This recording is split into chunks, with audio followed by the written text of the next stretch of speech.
Oke, terima kasih Sagata. Sudah kelihatan ya, Mas? Sip, kelihatan. Oke. Ya, selamat malam teman-teman. Berapapun ada partisipan di sini, kita mulai aja. Nah, kali ini kita akan bawakan topik tentang wawancara. Nah, kenapa gambar depannya kecap? Ya, karena kita di sini wawancara yang ngecap gitu kan. Tergantung kecap yang kita bawa nanti manis atau asin. Nah, itu teman-teman sendiri.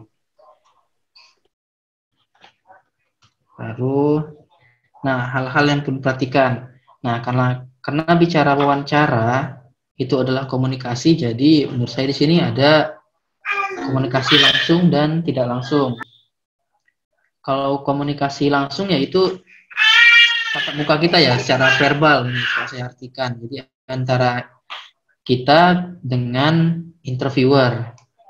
Kalau komunikasi nggak langsung ini saya artikan itu seperti penampilan kita gitu. Komunikasi nonverbal, namun bisa menimbulkan kesan pada lawan bicara kita. Nah, di sini ada beberapa hal yang ingin kita bahas. Pertama, persiapan sebelum wawancara. Nah, kalau persiapan sebelum wawancara, nah yang namanya wawancara itu kan komunikasi. Nah, kalau wawancara itu berbeda dengan CAT, karena wawancara ini nggak ada kisi-kisinya. Beda orang, beda yang ditanya nanti. Kalau pengalaman saya sendiri itu wawancaranya nggak ada hal-hal teknis. Tapi ketika tadi ada salah satu teman yang sudah wawancara, dia bilang dia dapat pertanyaan-pertanyaan teknis gitu ya, hampir sama dengan soal-soal CAT, undang-undang, update peraturan terbaru gitu. Tapi sementara teman dia yang lain lagi dalam satu formasi yang sama, di instansi yang sama, wawancaranya beda pertanyaan gitu, lebih kepada studi kasus. Nah, jadi di sini kalau fokus kita wawancara kali ini tuh lebih ke wawancara yang umumnya ya gitu. Ini tidak bicara kasus, tidak bicara tentang teoritis tentang jabatan. Karena kalau bicara tentang jabatan ya teoritis ya, teman-teman pasti sudah belajar, sudah banyak persiapan untuk menghadapi CAT. Nah, kemudian saya nggak tahu apakah teman-teman di sini tatap muka langsung. Nah, kalau dulu saya itu tatap muka langsung dengan pembicara, sehingga sebelum walaupun CV nggak diminta, saya tetap berikan CV gitu. Saya berikan CV kepada pembicara ketika pertama kali setelah berjabat tangan. Tapi mungkin karena sekarang COVID bisa beragam ya teknik wawancara, bisa via Zoom atau bisa mungkin jaga jarak dan segala macamnya. Nah, mungkin kalau teman-teman via Zoom bisa dikirim via send ini ya, send link apa di chat Zoom-nya gitu, link materi, link CV teman-teman gitu diupload.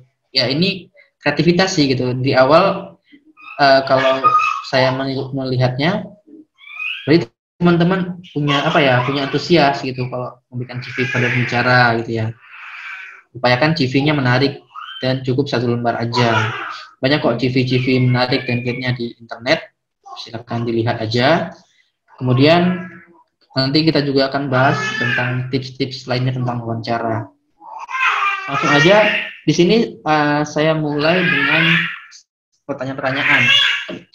Nah, kalau pewawancara menanyakan tentang ceritakan tentang diri Anda. Nah, sini tipsnya ceritakan dengan antusias dan percaya diri. Hindari penjelasan yang berbelit-belit gitu kan. Kemudian jangan berikan jawaban yang panjang, kecuali wawancara itu tertarik dengan cerita teman-teman sehingga dia kelihatan gerak-geriknya ingin tahu lebih jauh. Nah, biasanya kalau soal seperti ini itu teknisnya sebutkan dulu nama saya, kemudian umur, asal, mana tahu pewawancaranya asal yang sama itu nanti akan lebih enak lagi ceritanya. Asal, kemudian ceritakan pendidikan kamu yang terakhir. Jangan diceritakan kamu SMA di sini, kamu D3 di sini, S1 di sini gitu. Jangan. Yang terakhir, cukup yang terakhir aja setelah SMA. Misalnya kamu itu sudah S2 sekarang, berarti ceritakan saya adalah magister akuntansi di ini misalnya. Sebelumnya saya juga S1 di ini, gitu aja. Mau saya ceritakan SMA-nya. Nah, setelah kamu menceritakan latar belakang pendidikan kamu ceritakan juga kamu itu selama kuliah, selama kerja, prestasi apa yang sudah kamu raih. Kamu punya keahlian apa? Misalnya keahlian di bidang Excel, keahlian coding, segala macam. Kemudian apakah kamu sudah mengambil sertifikasi lainnya? Contohnya sertifikat pajak, brevet, gitu ya, dan lainnya. Ceritakan di sini. Tapi ringkas-ringkas saja, gitu. Selama pengalaman saya bekerja, saya sudah mengambil ini, atau selama saya kuliah, saya sudah mendapatkan prestasi, misalnya juara 1 lomba karya tulis di tingkat nasional dan segala macam. Ceritakan aja di sini tapi singkat-singkat. Nah, ini contohnya aja ya, misalnya kamu tuh suka analisis, misalnya analisis saham atau segala macam, itu diceritakan aja di awal. Karena di sini untuk menjelaskan kalau kamu itu agar membuat lawan bicara kamu tertarik gitu ya, untuk tahu diri kamu lebih gitu. Nah, yang lain ini juga contohnya, misalnya sebelum kamu menyelesaikan jawaban kamu ini, kamu jelaskan juga sedikit tentang sifat atau karakter kamu. Misalnya gini, ya kalau orang-orang bilang sih, dia jawaban-jawaban mainstream pasti mereka bilang lebih senang bekerja yang menumbuhkan kreativitas baru. Tetapi saya itu senang bekerja untuk menumbuhkan kreativitas baru. Atau misalnya perhitungan-perhitungan saya buatkan sistem rumus atau kontrol sehingga membuat pekerjaan, terutama pekerjaan rutin, menjadi lebih mudah dan akuntabel. Kamu ceritakanlah karakter-karakter kamu, misalnya saya tuh mudah menyesuaikan diri pada lingkungan gitu ya, saya tipe orang yang semangat belajar dan segala macamnya. Itu ceritakan sedikit aja di ujung. Setelah kamu ceritakan prestasi kamu, ceritakan sedikit tentang karakter diri kamu. Udah, itu aja kalau ditanya tentang ceritakan tentang diri Anda. Berikutnya, kenapa kamu tertarik untuk melamar di instansi ini? Nah, kalau ada pertanyaan seperti ini, berarti wawancara ingin tahu keseriusan kamu. Ini juga sebuah pertanyaan yang bisa menentukan sikap wawancara berikutnya. Gitu. Kalau kamu ngomongnya biasa-biasa aja gitu ya, nggak menarik, mungkin wawancara juga semangatnya juga berkurang untuk menanyakan hal-hal lain di berikutnya gitu. Nah, di sini tipsnya, cari tahu profil, formasi, dan instansi yang kamu lamar. Ini wajib buat teman-teman pewawancara. Sekarang kan itu sudah online, teman-teman bisa akses semuanya via internet, website. Tapi memang kebanyakan website, kalau level Pemda itu banyak nggak update ya. Nah, yang perlu teman-teman ketahui, pertama cari tahu tentang tugas dan fungsi instansi kamu. Tugas dan fungsi ini bisa juga kamu lihat ke visi misi, kemudian mungkin sejarah instansi kamu lah, misalnya kalau ada, atau milestone ya apa. Kemudian pimpinan, cari juga tahu tentang pimpinannya siapa aja gitu. Pimpinan sekarang maksudnya ya. Kemudian struktur organisasinya kamu cari tahu juga. Struktur. Dan satu lagi itu tentang logo. Nah, pelajari juga tentang makna logo dari instansi kamu. Misalnya makna logo, warna ini apa maksudnya, bentuknya ini apa maksudnya gitu. Itu dipelajari aja, dicari tahu aja. Karena bisa jadi ini nanti ditanyakan. Nah, kemudian kamu ceritakan juga prestasi apa yang telah kamu capai. Kemudian kalau ditanya seperti ini, hindari menjawab dengan kata-kata mainstream sebagai permulaan. Seperti, saya tertarik di instansi ini karena sesuai dengan latar belakang pendidikan saya. Atau kamu jawabnya, kamu ingin mencari pengalaman, gitu ya. Hindari kata-kata mainstream seperti ini, gitu. Tunjukkanlah antusiasme kamu. Teknisnya di sini, kamu ceritakan dulu prestasi instansi kamu. Jadi misalnya, kenapa kamu tertarik melamar di Inspektorat X? Misalnya instansi kamu ini punya berita-berita yang kamu browsing, bahwasanya inspektorat ini mampu mendukung good governance di instansi kamu atau gimana. Nah, itulah yang kamu ceritakan dahulu. Kamu tertarik karena memang instansi kamu itu punya prestasi yang mungkin membanggakan yang yang sudah terpublikasi ya prestasi-prestasinya, sehingga itu kamu tertarik atas prestasi itu. Selain itu juga ceritakan mungkin posisi instansi kamu itu strategis ya. Contohnya kalau auditor itu kan salah satunya bisa untuk mengamankan uang negara, misalnya posisinya itu penting kan bagi masyarakat. Kamu ceritakan juga korupsi itu hal-hal yang berbahaya untuk negara gitu segala macam lah, gimana cara mengecapnya. Intinya kamu ceritakan posisi instansi kamu tuh strategis gitu sehingga kamu tertarik.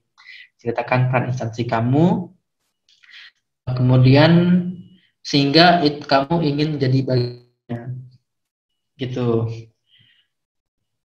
Kemudian kenapa kamu tertarik juga? Misal kamu di sini kan setelah itu kamu bisa jelaskan bahwasanya selain itu melihat kondisi tadi, kamu juga punya spesifikasi teknis dan skill yang sesuai dengan yang dibutuhkan oleh instansi. Kemudian kamu juga punya sertifikasi lainnya yang itu mendukung untuk dikembangkan di instansi kamu sehingga kamu tertarik, gitu ya. Jadi kalau bisa jangan jawab misalnya surat latar belakang pendidikan, ingin mencari pengalaman gitu, atau ingin orang tua misalnya ya, dan sebagainya, atau ingin kerja santai. Nah, cobalah untuk mengangkat derajat instansi kamu gitu sehingga itu membuat kamu tertarik. Kemudian jika ditanya apa kelemahan Anda? Nah, pertanyaan ini adalah untuk menilai kejujuran tentang siapa dirimu, bagaimana kamu menghadapi kesulitan, dan menunjukkan bahwa kamu benar-benar manusia. Artinya, nggak ada manusia yang sempurna ya. Lewat pertanyaan ini sebenarnya kamu itu sedang diuji oleh interviewer ya, penanya lah, dari penanya bahwasanya kamu ini jujur nggak sih kalau kamu punya kelemahan gitu. Nah, jadi tipsnya di sini pertama, kamu bisa aja ceritakan kelemahan, namun sertakan juga solusi atas kelemahan tersebut. Misal, kamu pelupa sehingga kamu selalu bawa notes dan catat. Ini tuh salah satu jawaban yang paling mainstream ya teman-teman ya. Ini jawaban paling mainstream ini. Kamu pelupa sehingga kamu bawa notes. Ini contoh. Misalnya, saya sebenarnya agak lemah berbicara di depan umum, sehingga saya itu banyak belajar public speaking dari YouTube. Nah, ini salah satu kelemahan, tapi kamu sudah carikan solusinya. Misalnya, saya agak lemah dalam desain grafis. Di pekerjaan sebelumnya, saya juga butuh waktu lebih lama membuat laporan dalam bentuk grafis yang menarik. Nah, mengingat sekarang ini memang, tapi teman-teman dikaitkan dulu ya, jangan serta-merta kelemahan ini, gimana ya, kalau bisa jangan berkaitan langsung dengan kerjaan teman-teman yang core-nya gitu ya. Nah, ini kan nggak terlalu nyambung ya, grafis ini kan nggak terlalu yang utama di auditor, sehingga nggak apa-apa bilang aja kelemahan kamu itu nggak bisa desain grafis misalnya. Atau kamu ceritakan lagi, saya sedikit grogi. Nah, contohnya kalau yang sesuai core ini kelemahannya, misalnya saya itu sulit untuk menghitung matematika gitu. Nah, kalau bisa jangan kelemahan-kelemahan yang seperti itu. Yang namanya auditor kan pasti harusnya hitung-hitungannya bagus ya. Kemudian saya sedikit grogi pada tempat baru, tapi saya akan segera beradaptasi dengan cepat. Ini kan kelemahan, tapi kamu juga, artinya kelemahan kamu ini bisa kamu atasi gitu loh. Intinya itu sih, pertanyaan ini kelemahan kamu tapi bisa kamu atasi. Upayakan juga itu kelemahan tadi memang tidak berhubungan dengan posisi yang kamu lamar. Gitu ya, jangan pula kamu itu sangat sulit untuk mengerti membaca aturan-aturan hukum misalnya. Itu kan kurang pas ya gitu. Atau misalnya kalau kamu fresh graduate, ya bilang aja kamu tuh masih fresh graduate dan belum banyak pengalaman kerja misalnya, tapi kamu punya semangat untuk belajar. Nah, kemudian upayakan jangan buat kelemahan kamu itu merupakan kekuatan kamu gitu. Artinya jangan malah merendah untuk meninggi ya. Misalnya gini, saya itu sebenarnya sedikit workaholic sehingga saya cenderung mengambil terlalu banyak pekerjaan. Ini kan kesannya dia menunjukkan kelemahan tapi ingin meninggi gitu ya. Nah, jadi hindari ya, intinya kamu jujur aja gitu kelemahan kamu, tapi atas kelemahan tersebut kamu sudah berupaya untuk mencarikan solusinya. Artinya kelemahan itu bukan untuk dilihat-lihat aja gitu ya, tapi ada solusinya. Sampai sini gimana? Ada yang mau bertanya? Belum ada, kita lanjut. Kemudian, apa kelebihan Anda? Misalnya, kenapa kami harus memilih Anda gitu? Nah, terkadang ini sebuah pertanyaan yang untuk mengetahui ya memang bahwasanya kitalah yang layak untuk menduduki posisi ini.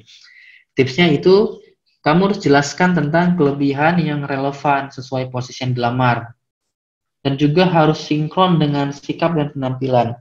Nah, terutama buat teman-teman yang PNS nih ya. Memang PNS sih, untuk calon-calon PNS, kamu bilang misalnya kamu itu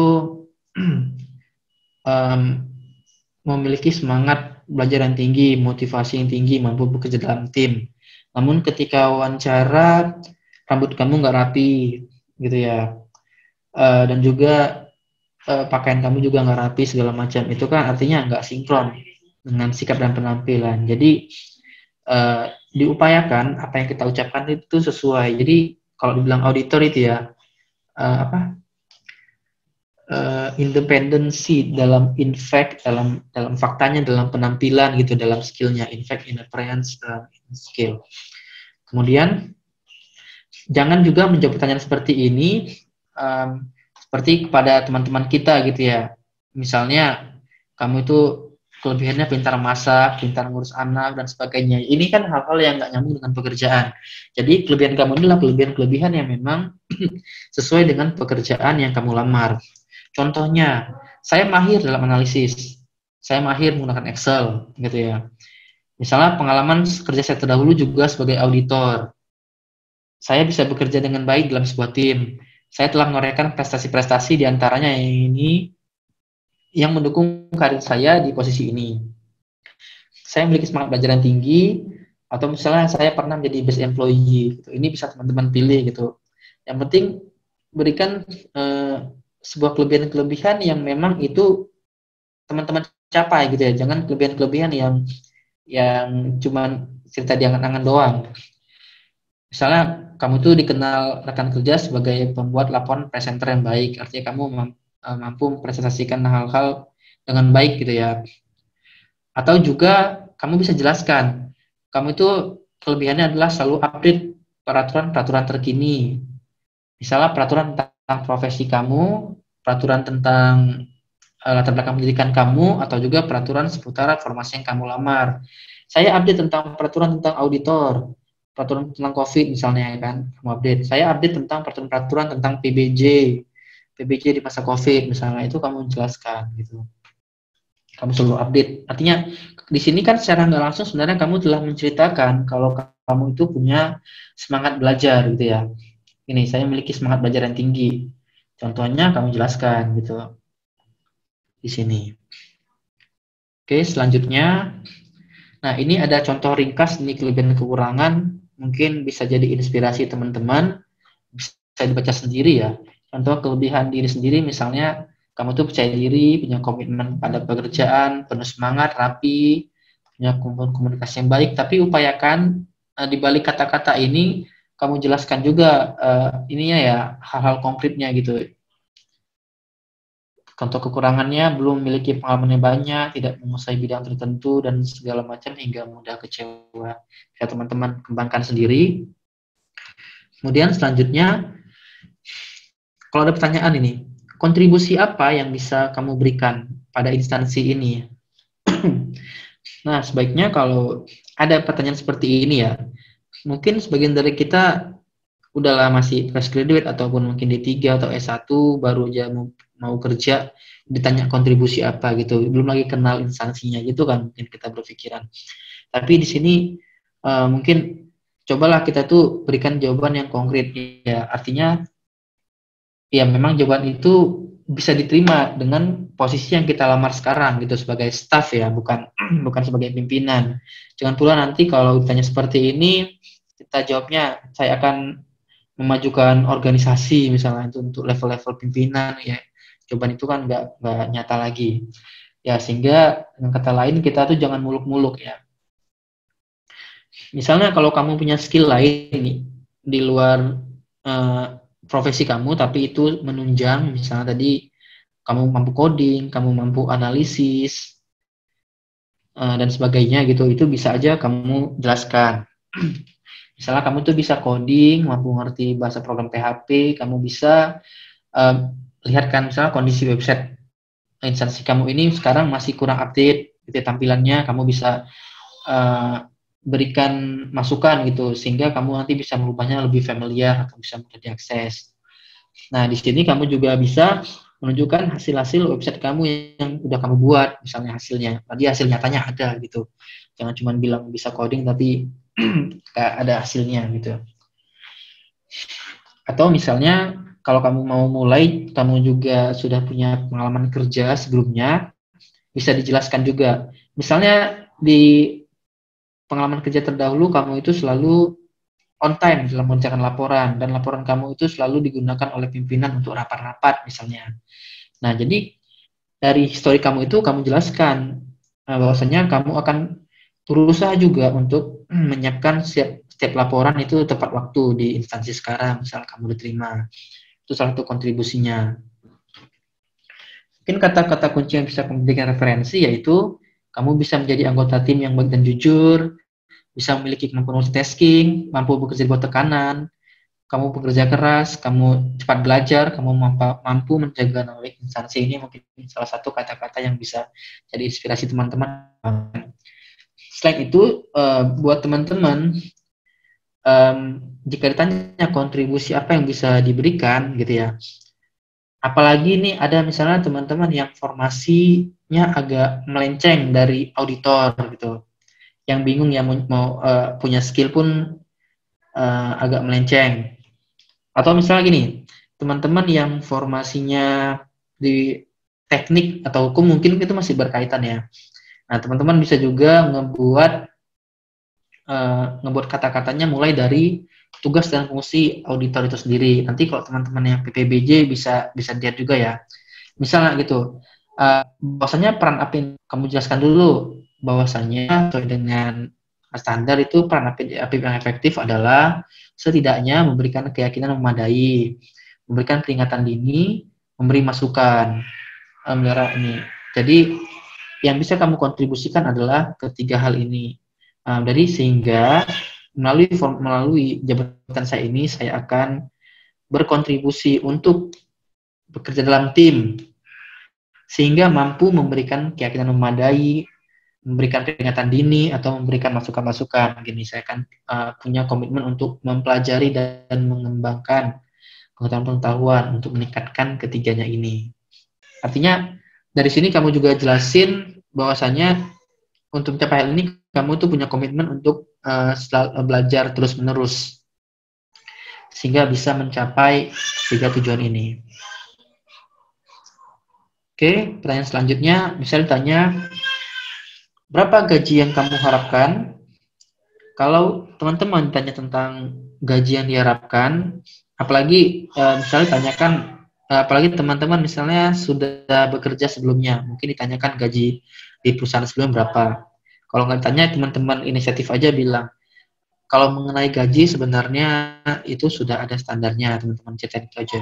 Sudah standarnya, apalagi untuk pemerintah sudah diatur oleh peraturan perundang-undangan.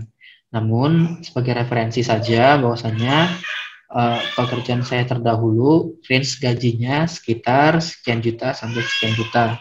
Di sini kata kuncinya teman-teman nggak apa-apa ceritain angkanya, namun pakai range. Jangan gajinya 10 juta, 5 juta gitu ya. Jangan pakai range dari misalnya sampai 9 juta, misalnya kamu jelasin range kamu terdahulu. Namun untuk posisi saya sekarang ini, sebenarnya saya tipe orang yang senang dihargai sesuai dengan kontribusi saya. Nah, dan juga saya tahu untuk instansi pemerintah sudah ada standarnya, sehingga saya ikut dalam peraturan tersebut. Itu aja teman-teman jelaskan kalau di pemerintahan. Nggak perlu yang kamu inginkan sekian juta sampai sekian juta, nggak usah dijelasin lagi. Kecuali si pewawancara menanyakan angka realnya, yang angka konkretnya. Kalau enggak, kamu cukup bilang sesuai peraturan yang berlaku aja. Oke, selanjutnya. Misalnya kamu sudah bekerja, akan ditanya, mengapa Anda pindah kerja dari perusahaan sebelumnya? Nah, di sini kalau ada pertanyaan seperti ini, Pertama, jangan pernah menjelek-jelekkan kantor lama gitu ya ketika wawancara kerja. Artinya di sini kamu nggak bisa menjaga nama baik instansi atau perusahaan. Kemudian, jangan memberikan informasi terlalu detail.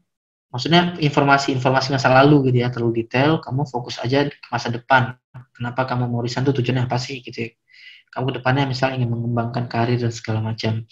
Jangan ceritakan masalah-masa lalu. Misalnya kamu tuh punya masalah ini, nggak perlu detailin banget.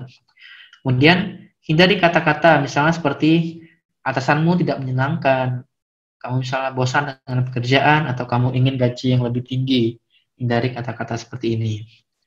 Nah, di sini mungkin kamu bisa pakai, saya ingin pekerjaan yang lebih menantang, saya ingin mengoptimalkan kemampuan saya juga melihat bahwasanya formasi yang saya lamar ini dapat memenuhi keinginan saya tersebut. Kemudian kamu ceritakan juga bahwasanya lingkup pekerjaan sesuai formasi kamu. Kamu ceritakan juga di akhir bahwasanya di samping kamu ingin mengembangkan karir, juga kamu berniat untuk mengabdi kepada negeri. Jadi kira-kira seperti ini, nanti bisa teman-teman susun sendiri kata-katanya kalau ini yang ditanyakan. Selanjutnya, misalnya ditanyakan, jelaskan apa rencana Anda 5 tahun ke depan.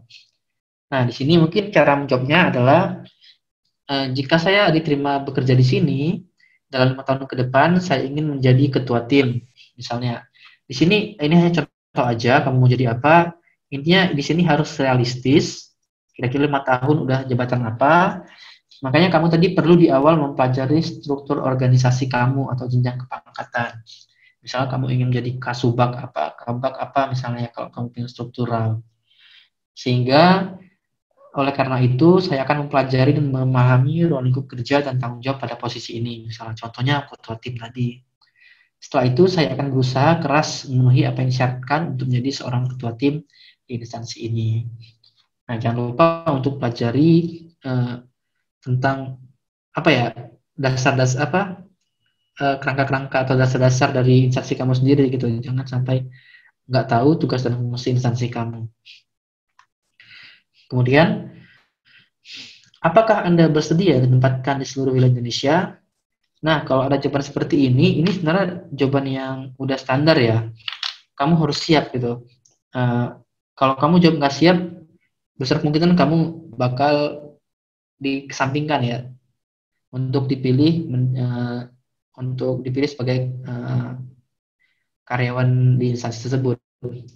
Nah, jadi alasannya di sini bahwasanya ditempatkan di seluruh Indonesia ini bukan halangan. Malah kamu sih tunjukkan antusiasme kalau kamu tuh senang ditempatkan di seluruh Indonesia di mana aja. Karena dengan begitu kamu tuh bisa banyak mengetahui keberagaman Indonesia, tahu kebinekaan. Dan ini juga sesuai dengan peran ASN sebagai perekat dan pemersatu bangsa. Ini mungkin bisa teman-teman kaitkan dengan peran ASN. Karena 3 itu peran ASN sebagai apa ya, pelaksana kebijakan publik, sebagai pelayan publik, sama sebagai perekat dan pemersatu bangsa. Nah, ini kan salah satu satu implementasi dari perekat dan pemersatu bangsa ini. Oke, selanjutnya, nah ini poin terakhir, biasanya selalu ada pertanyaan ini. Ada yang ingin kamu tanyakan? Kalau penanya atau pewawancara itu menanyakan hal ini, wajib kamu jawab ada yang kamu tanyakan. Jangan kamu bilang tidak ada. Ini untuk menunjukkan kalau kamu tuh antusias gitu ya dengan berbicara dengannya gitu. Misalnya, kamu bisa tanyakan tentang teknis penerimaan, kapan rencana pengumuman seleksi ini gitu ya. Atau misalnya kamu tanyakan bagaimana dengan kondisi COVID sekarang ini, bagaimana sih pola kerja instansi yang kamu lamar sekarang misalnya. Atau misalnya jika instansi kamu itu punya prestasi, tanyakan bagaimana bisa mencapai prestasi tersebut, bagaimana gaya kepemimpinan sekarang sehingga bisa mencapai prestasi ini gitu. Nah, ini teman-teman kembangkan aja pertanyaannya. Intinya di sini tanyakan aja seputar posisi atau instansi kamu gitu, sehingga kamu tuh terkesan ini ya, punya antusias sama yang kamu lamar. Selain itu ada hal-hal lain yang perlu perhatikan adalah pertama tadi berpakaian rapi dan sopan, detail sampai penampilan fisik. Artinya ini jangan hanya pakaian aja, tapi juga ke mungkin gaya rambut. Kalau teman-teman yang cewek pakai jilbab atau gimana rapi lah gitu ya. Tunjukkan kalau memang kita itu profesional gitu. Kemudian ini tergantung kalau via Zoom mungkin nggak bisa ya natap layar makan. Kemudian eh, ini juga kalau tatap muka, kalau tatap muka aja ya, telapak tangan terbuka atau satukan jari. Kalau via Zoom kan ini nggak terlalu kelihatan. Kemudian jangan terlalu menyombong kalau bicara. Jadi ingat aja di sini harus realistis aja. Upayakan kita tuh bicara memberikan argumen tapi ada landasan ataupun ada contoh konkret yang udah kita lakukan di sini. Kemudian jangan jawab seperti saya terlalu pekerja keras atau saya kelewat perfeksionis. Ini hanya akan terdengar meyakinkan jika didukung dengan bukti dan fakta. Ini bersama seperti jangan terlalu menyombong, saling berkaitan. Kemudian jangan terlalu banyak menggunakan kata gitu ya, hindari aja. Lebih baik diam dulu. Kemudian ketika ditanya, sebaiknya itu kasih jeda dulu sebelum kamu menjawabnya. Ini sebenarnya sebuah anggapan ya. Ketika kamu ditanya itu kamu berpikir dahulu sebelum menjawab. Jangan ditanya langsung kamu samber gitu. Jangan disamber. Cukup dikasih jeda sedikit. Kemudian tadi diulang lagi bahwasanya pahami tugas dan fungsi organisasi dan juga nama pimpinan. Ini juga termasuk ini ya logo-logo instansi dan segala macamnya. Nah, tadi ada bocoran sedikit dari teman kita yang udah wawancara bahwasanya ada juga tentang studi kasus-kasus seperti ini bagaimana cara kita menyelesaikan. Tapi tadi dia nggak menceritakan detail. Nah, menurut saya kalau teman-teman sudah lewat fase ujian SKB yang CAT-nya, kalau nanti ditanya tentang teoritis mungkin teman-teman pasti bisa menjawabnya dengan baik ya gitu. Terutama tadi tentang standar ya. Mungkin teman-teman saya sarankan hafal aja undang-undangnya atau peraturan-peraturannya, nomor peraturannya berapa, tahun berapa. Mungkin bisa ditanya. Atau juga saya dulu malah pertanyaannya terakhir ditanya itu ada nggak peraturan update terbaru yang kamu ketahui seputar bidang kamu gitu. Nah, itu mungkin teman-teman perlu tahu aja peraturan-peraturan. Karena ini kan banyak peraturan tentang COVID misalnya. Teman-teman ingat aja satu-satu nomor peraturan tentang ini gitu. Dan apa substansi peraturan itu. Dah, habis. Halo Mas Agatha. Hadir. Ada Mariana lagi. Ada Mariana lagi. Ya, kira-kira gitu. Mas, absurd banget ya. Enggak ah. Ada tanggapan kah dari teman-teman? Ya gimana teman-teman? Silakan Mbak Mas mau nanya dong. Itin. Ya. Ya. Gimana Mbak?